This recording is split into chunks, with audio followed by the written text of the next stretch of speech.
What if I told you that one of Chevrolet's most daring creations wasn't built to haul heavy loads or conquer farmland, but to rewrite what a truck could be? The 1957 Chevrolet Cameo Carrier was unlike anything America had ever seen on its roads. In a time when trucks were considered workhorses, dirty, rough, and purely functional, Chevy decided to gamble on luxury, elegance, and style.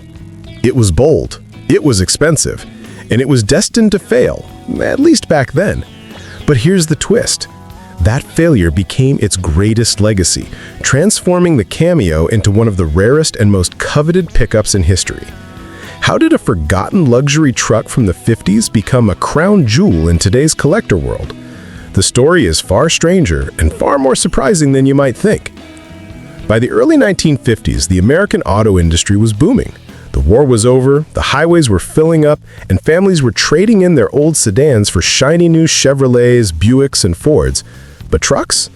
Trucks were stuck in the past. They were boxy, utilitarian machines built for farmers, contractors, and anyone who needed to haul loads, not impress neighbors. Year after year, the designs barely changed. No chrome, no luxury, no flash. To the average buyer, a truck was nothing more than a tool, like a hammer or a shovel.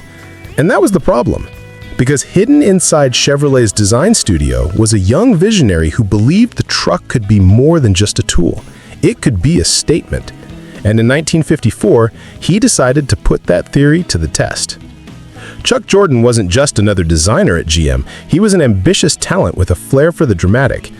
In 1954, he presented a design that must have seemed insane at the time, a truck that didn't look like a truck.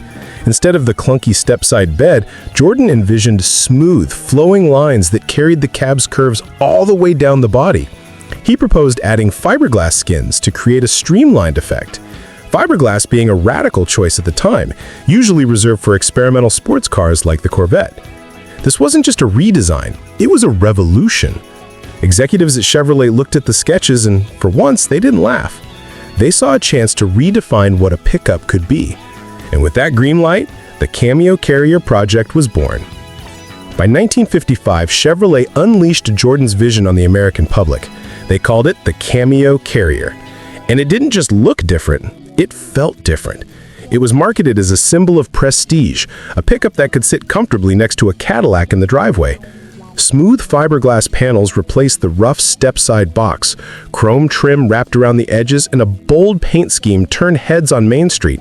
Even GMC was so impressed that they rushed out their own nearly identical version, the Suburban Carrier. For the first time in history, a pickup wasn't being sold as a workhorse. It was being sold as a luxury lifestyle. But was America ready for a luxury truck? That answer would come soon enough. The Cameo's exclusivity started immediately. In 1955, it came in just one color, pristine white accented with red inserts inside the bed and around the cab. It looked less like a farm tool and more like a rolling piece of art. But as the years went on, Chevrolet began expanding the palette. 8 different hues by 1956, each accented with contrasting panels and chrome trim. For 1957, subtle updates were made. Fresh colors, new trim, a slightly bolder stance. Each year, the Cameo looked more polished, more like something out of a showroom than a construction site. Yet for all the elegance and upgrades, something strange was happening. Buyers weren't exactly lining up. In fact, most shrugged it off. The question was why? Chevrolet's marketing department didn't hold back. They blasted ads across newspapers and magazines with bold claims. Who said you can't combine utility and beauty in a half-ton pickup? Chevrolet has done it. The Cameo was promoted with features unheard of in a truck at the time. The Flight Ride custom cab, a sweep sight windshield, a full-view rear window, fluted wheel covers, and even a hideaway spare tire. They described it as dazzling, luxurious, and rugged all at once. It could haul 1,650 pounds, but it looked like it belonged on a boulevard, not a dirt road. To many Americans, the ads were shocking, even confusing. Who would want a truck that looked this fancy? And more importantly, who would pay the premium price to own one? Here's the truth. Chevy may have misread the market. In the 1950s, a truck buyer wanted ruggedness, not refinement. They wanted low prices, not chrome trim. And the average car buyer, they didn't want a truck at all. no matter how stylish it looked. The Cameo was too nice to be treated like a work truck, yet too strange to compete with passenger cars. It lived in a no-man's land between worlds. And the price? At nearly double the cost of a basic half-ton pickup, the Cameo was simply out of reach for most buyers. Sales lagged, and dealers struggled to move inventory. What Chevy thought would be a hit was slowly becoming a flop. But decades later, this flop would turn into gold. Fast forward decades later, by now the Cameo had become more than just a failed experiment. It was a legend whispered about in collector circles. Enter Jim Dufak, a retired car dealer just north of Omaha, Nebraska. Jim wasn't new to rare cars. His personal collection already included icons like a 53 Oldsmobile Super 88 convertible, a 54 Buick Skylark, and not one, but two Corvettes. But one vehicle had eluded him for years, the elusive 1957 Chevrolet Cameo. For 8 long years, Jim scoured auctions, classifieds, and whispers and collector networks, waiting for the right one to appear. The Cameo wasn't just another truck to him, it was the missing crown jewel in his lineup. And when he finally saw one pop up at Meekham's Kissimmee auction, he knew his patience was about to pay off. The Venetian Red Cameo appeared online just weeks before the Meekham sale. It had gone under a complete body-off restoration more than a decade earlier and still gleamed with its factory-correct red finish. Jim was hooked instantly. When the gavel fell, he outbid the competition and secured the prize he'd been chasing for years. But the story didn't end there. The very next day, a second Cameo, this one turquoise, was added to the auction lineup at the last minute. For a collector, the odds of finding 2 pristine 57 Cameos and back-to-back lots was like lightning striking twice. Jim didn't hesitate. He bought the second one too. When asked why, his answer was as simple as it was revealing. Because I could. Passing on the opportunity would have haunted him forever. Jim's first prize was the Venetian Red Cameo, restored to showroom perfection. The paint sparkled under the lights, laid down in a modern base coat and clear coat system that highlighted every curve of Jordan's original design. Inside, the cab was immaculate, complete with the original dash layout and restored gauges. Even the odometer had been reset during the restoration, showing just over 1,500 miles since completion. To the casual observer, it looked like the truck had just rolled off the assembly line in 1957. But to a seasoned collector, the details told a deeper story. One of painstaking care, authenticity, and respect for a truck that had once been dismissed as too fancy for its own good. The Cameo wasn't just about looks. Underneath that stylish fiberglass skin lay Chevrolet's proven half-ton chassis, upgraded with features buyers could only dream of in earlier years. Jim's Venetian Red truck came equipped with the optional 283 cubic inch V8, paired with a rare Hydra-matic automatic transmission. Chrome bumpers, a sweep-sight panoramic windshield, and concealed safety steps gave it an air of sophistication. Even small touches like Corvette-style aluminum valve covers dressed up the engine bay. To the everyday driver of the 1950s, this truck would have seemed almost alien. But today, it's those very features that make it stand out in a crowded field of classic cars. Let's talk numbers. The 283 V8 under Jim's hood was no slouch. Rated at 220 horsepower and nearly 300 pound-feet of torque, it gave the Cameo serious muscle for its time. Paired with the Hydra-matic transmission and a 3.7-to-1 axle ratio, the truck could cruise smoothly on highways without breaking a sweat. But here's the kicker. Only around 2,100 Cameos were built with this exact engine-transmission combination. That rarity turned Jim's truck from desirable into extraordinary. While most 1950s pickups fade into obscurity, the Cameo's blend of style and power makes it a true standout. And it's not just the numbers that count, it's the story behind them. So, why did Chevy only build around 10,320 Cameos between 1955 and 1958? The answer lies in timing. The world just wasn't ready. Buyers still saw trucks as tools, not status symbols. Spending Cadillac money on a pickup seemed ridiculous in an era when most people still associated farm life with hard labor, not luxury. Dealers couldn't move them, and GM quietly phased out the experiment. Yet, in an ironic twist, what once doomed the Cameo, its high price and niche appeal, is exactly what makes it a collector's dream today. Sometimes, history has to catch up with innovation. Today, the Cameo's scarcity is its greatest asset.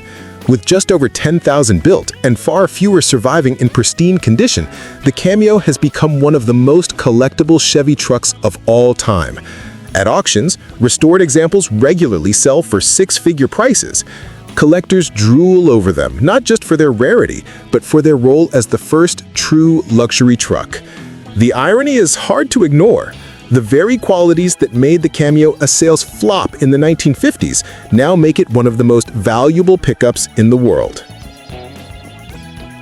Even though his Cameo had been restored years earlier, Jim wasn't about to trust decades-old parts. He replaced brake drums, wheel cylinders, and all the rubber hoses. A suspicious heater core was swapped out, and a faulty temperature gauge was corrected. These weren't flashy changes, but they ensured the truck could be driven safely. Jim also added a set of dealer-installed Corvette aluminum valve covers and a dual exhaust, small touches that gave the truck extra flair without compromising originality. For Jim, preservation was as important as presentation. His goal wasn't just to own a museum piece, but to keep the Cameo alive and kicking. Unlike many collectors who hide their treasures away, Jim actually drives his Cameos. Shortly after acquiring the Venetian Red truck, he began taking it to local shows. At its very first outing, the Missouri Valley Hot Rod Reunion in 2021, the Cameo didn't just show up, it stole the spotlight. It won Top Pick, selected by Shrine Children's Hospital. Crowds gathered around, not just to admire the gleaming paint and chrome, but to marvel at a truck most had never seen before. For many attendees, it was their first time standing inches away from one of Chevy's rarest experiments. The Cameo's legacy is bigger than its production numbers. It was the first to suggest that a truck could be more than a work tool. It could be a lifestyle vehicle.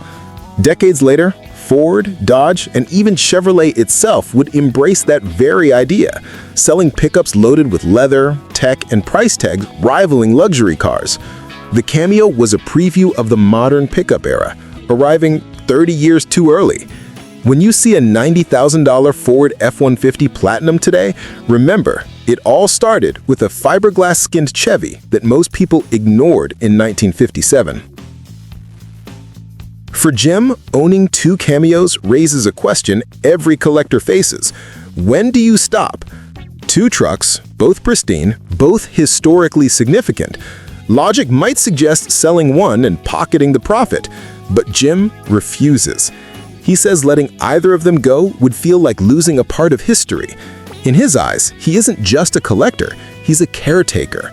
These trucks survived decades of neglect, disinterest, and market rejection. Now, under his watch, they'll be preserved for future generations to see. The Cameo story reveals a deeper truth about innovation. Sometimes the world isn't ready for bold ideas.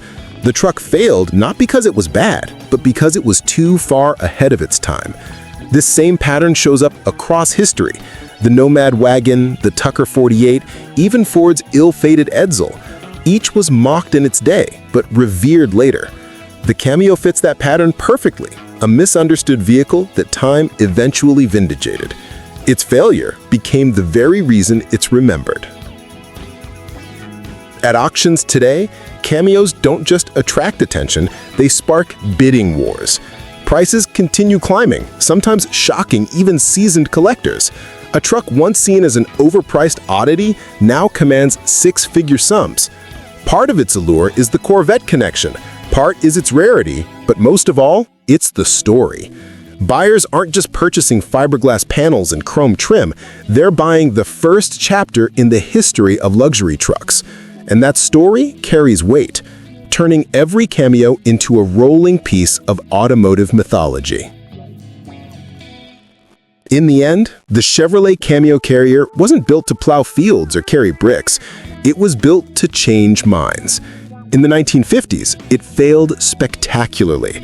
But today, it stands as proof that daring ideas outlast the trends of their time. Collectors chase it not just for rarity, but for what it represents, the courage to try something no one else dared. Without the Cameo, would we have the luxury pickups that dominate America's roads today? Maybe not. And that's why this forgotten truck, once dismissed as a failure, is now celebrated as a pioneer.